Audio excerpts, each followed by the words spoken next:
ನಿಮ್ಮೆಲ್ಲರ ಪ್ರೀತಿ ವಿಶ್ವಾಸನ ನೋಡಿದಂತ ಸಂದರ್ಭದಲ್ಲಿ ನಾನು ಇನ್ನೂ ಕೂಡ ಹೆಚ್ಚೆಚ್ಚು ರಾಜ್ಯವನ್ನ ಪ್ರವಾಸನ ಮಾಡಬೇಕು, ಪಕ್ಷಕ್ಕೆ ಸಂಘಟನಾ ಶಕ್ತಿಯನ್ನ ತುಂಬತಕ್ಕಂತ ಕೆಲಸ ಮಾಡಬೇಕು ಅನ್ನುವ ಆತ್ಮವಿಶ್ವಾಸ ಇನ್ನೂ ಕೂಡ ಇವತ್ತು ದ್ವಿಗುಣ ಆಗಿರ್ತಕ್ಕಂಥದ್ದು.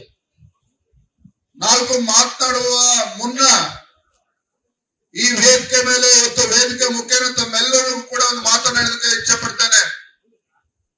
ಯಾವ ಪ್ರೀತಿ ವಿಶ್ವಾಸವನ್ನ ಸನ್ಮಾನ್ಯ BS ಯಡಿಯೂರಪ್ಪನವ್ರ ಬಗ್ಗೆ ತಾವೆಲ್ಲರೂ ಕೂಡ ಹಿಡ್ಕೊಂಡಿದ್ದೀರಿ, ಅದೇ ಪ್ರೀತಿ ವಿಶ್ವಾಸವನ್ನ ನಿಮ್ಮ ಮನೆ ಮಗ ಆಗಿರ್ತಕ್ಕಂಥ ವಿಜೇಂದ್ರನ ಬಗ್ಗೆ ಹಿಡ್ಕೋಬೇಕು. ಇವತ್ತು ನಾನು ಕೂಡ ನಿಮ್ಮೆಲ್ಲರ ಸಂಕಷ್ಟಕ್ಕೆ ಸ್ಪಂದನೆಯನ್ನ ಮಾಡ್ತಕ್ಕಂಥ ವಿಚಾರದಲ್ಲಿ ನಿಮ್ಮ ಮನೆಯ ಮಗನಾಗಿ, ನಿಮ್ಮ ಸಹೋದರನಾಗಿ ನಾ ಯಾವತ್ತೂ ಕೂಡ ನಿಮ್ಮೆಲ್ಲರ ಜೊತೆ ಇರ್ತೇನೆ ಅನ್ನೋ ಮಾತನ್ನ ನಾನು ಮೊಟ್ಟ ಮೊದಲನ್ನು ಹೇಳಲಿಕ್ಕೆ ಇಷ್ಟಪಡ್ತೇನೆ. ಆತ್ಮೀಯ ಕಾರ್ಯಕರ್ತ ಬಂಧುಗಳೇ, ಇವತ್ತು ಲೋಕಸಭಾ ಚುನಾವಣೆ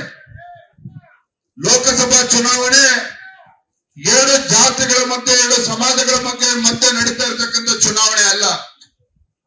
ಕೇವಲ ಎರಡು ರಾಜಕೀಯ ಪಕ್ಷಗಳ ನಡುವೆ ನಡೀತಾ ಇರತಕ್ಕಂಥ ಒಂದು ಚುನಾವಣೆ ಅಲ್ಲ.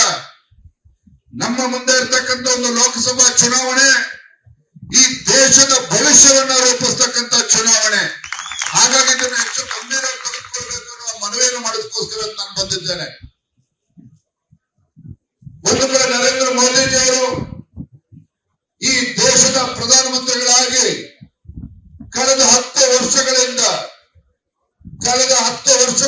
ಒಂದು ದಿನನೂ ಕೂಡ ವಿಶ್ರಾಂತಿಯನ್ನ ಪಡೆದುಕೊಳ್ಳದೇನೆ, ಒಂದು ದಿನ ಕೂಡ ರಜೆಯನ್ನ ತೆಗೆದುಕೊಳ್ಳದೇನೆ ಇವತ್ತು ನರೇಂದ್ರ ಮೋದಿಜಿಯವರು ದೇಶದ ಪ್ರಧಾನಮಂತ್ರಿಯಾಗಿ ಕಳೆದ 10 ವರ್ಷಗಳಿಂದ ಒಂದು ಕಡೆ ಭ್ರಷ್ಟಾಚಾರ ರಹಿತ ಆಡಳಿತನ ಕೊಡೋದ್ರ ಜೊತೆಗೆ ಯಾವ ಭಾರತಕ್ಕೆ ಒಂದು ಭವಿಷ್ಯನೇ ಇಲ್ಲ ಅಂತೇಳಿ ಇವತ್ತು ದೇಶದಲ್ಲಿ ಮಾತನಾಡ್ತಾ ಇದ್ರು.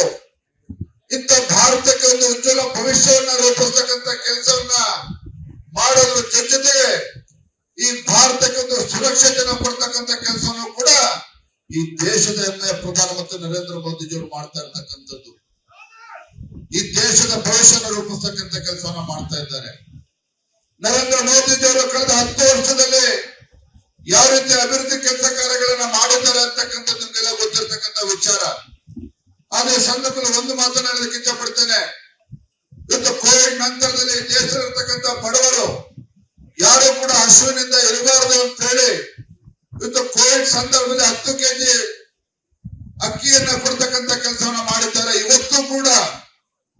ಇವತ್ತು ಕೂಡ ಇಡೀ ದೇಶದಲ್ಲಿ, ರಾಜ್ಯದಲ್ಲಿ ಇವತ್ತು ಬಡವರಿಗೆ, ಇವತ್ತು ಈ ದೇಶದ 80 ಕೋಟಿ ಬಡವರಿಗೆ ಇವತ್ತು ಉಚಿತ ಅಕ್ಕಿಯನ್ನ ಕೊಡ್ತಕ್ಕಂಥ ಕೆಲಸವನ್ನ ಮಾಡ್ತಾ ಇದ್ದಾರೆ. ಆದ್ರೆ ಮತ್ತೊಂದು ಕಡೆ ರಾಜ್ಯದಲ್ಲಿರ್ತಕ್ಕಂಥ ಕಾಂಗ್ರೆಸ್ ಸರ್ಕಾರ ಇವತ್ತು ಕಳೆದ ವಿಧಾನಸಭಾ ಚುನಾವಣೆಯಲ್ಲಿ ಮತದಾರರಿಗೆ ಇವತ್ತು ಕಿವಿಗೆ ಹೋಗ್ಬಿಡ್ತಕ್ಕಂಥ ಕೆಲಸ ಮಾಡಿ ಇವತ್ತು ರಾಜ್ಯದಲ್ಲಿ ಅಧಿಕಾರಕ್ಕೆ ಬಂದಿರತಕ್ಕಂಥ ಕಾಂಗ್ರೆಸ್ ಸರ್ಕಾರ ನಿಮ್ಮ ಹತ್ರ ಮುಂದೆ ಮಾತಾಡ್ತಕ್ಕಂಥದ್ದು. ಈ ರಾಜ್ಯದ ಚುಕ್ಕಾಣಿ ಹಿಡಿದಿರ್ತಕ್ಕಂಥ ರಾಜ್ಯದ ಮುಖ್ಯಮಂತ್ರಿಗಳಾಗಿರ್ತಕ್ಕಂಥ ಸನ್ಮಾನ್ಯ ಸಿದ್ದರಾಮಯ್ಯನವರು ನರೇಂದ್ರ ಮೋದಿಜಿಯವರು ಕೊಡ್ತಾ ಇರ್ತಕ್ಕಂಥ ಅಕ್ಕಿಯನ್ನ ತಮ್ಮ ಫೋಟೋ ಹಾಕೊಂಡು ಕಾಂಗ್ರೆಸ್ ಸರ್ಕಾರ ಕೊಡ್ತಿದೆ ಅಂತ ಹೇಳಿ ಬಿಂಬಿಸ್ತಕ್ಕಂಥ ಕೆಲಸವನ್ನ ಮಾಡ್ತಾ ಇದ್ದಾರೆ. ಆದ್ರೆ ಇವತ್ತು ಬಡವರಿಗೆ ಅನುಕೂಲ ಆಗ್ಬೇಕು ಅಂತ ಹೇಳಿ ಕೇಂದ್ರದ ಭಾರತೀಯ ಜನತಾ ಪಾರ್ಟಿ ಸರ್ಕಾರ, NDA ಸರ್ಕಾರ, ನರೇಂದ್ರ ಮೋದಿಜಿಯವರು ಇವತ್ತು ಬಡವರಿಗೆ 5 kg ಅಕ್ಕಿಯನ್ನ ಕೊಡ್ತಾ ಇರ್ತಕ್ಕಂಥದ್ದು. ಇವತ್ತು ಕಾಂಗ್ರೆಸ್ ಸರ್ಕಾರ ರಾಜ್ಯದಲ್ಲಿ ಅಧಿಕಾರಕ್ಕೆ ಬಂದ ನಂತರ ಇವತ್ತು ತನ್ನ ಗ್ಯಾರಂಟಿಗಳನ್ನ ಅನುಷ್ಠಾನ ಮಾಡ್ತೇನೆ ಅಂತ ಹೇಳಿ ಜನರಿಗೆ ಮತ್ತೊಂದು ಕಡೆ ಅನ್ಯಾಯವನ್ನು ಮಾಡ್ತಾ ಇದ್ದಾರೆ. ಇವತ್ತು ಸಿದ್ದರಾಮಯ್ಯ ಸರ್ಕಾರ, ಕಾಂಗ್ರೆಸ್ ಸರ್ಕಾರ ಇವತ್ತು ಗ್ಯಾರಂಟಿನ ಕೊಡ್ತೇವೆ ಅಂತ ಹೇಳಿ ಎಲ್ಲಿಂದ ದುಡ್ಡು ತರ್ತಾ ಇದ್ದಾರೆ ಅಂತೇಳಿ ಒಂದು ಕ್ಷಣ ಯೋಚನೆ ಮಾಡಿ. ಇವತ್ತು ಯಡಿಯೂರಪ್ಪನವರು ಪ್ರಧಾನಮಂತ್ರಿ ಕಿಸಾನ್ ಸಮ್ಮಾನ್ ಯೋಜನೆ ಅಡಿಯಲ್ಲಿ ಸನ್ಮಾನ ನರೇಂದ್ರ ಮೋದಿಜಿಯವರು 6,000 ರೂಪಾಯಿನ ಕೊಡ್ತಾ ಇದ್ರು.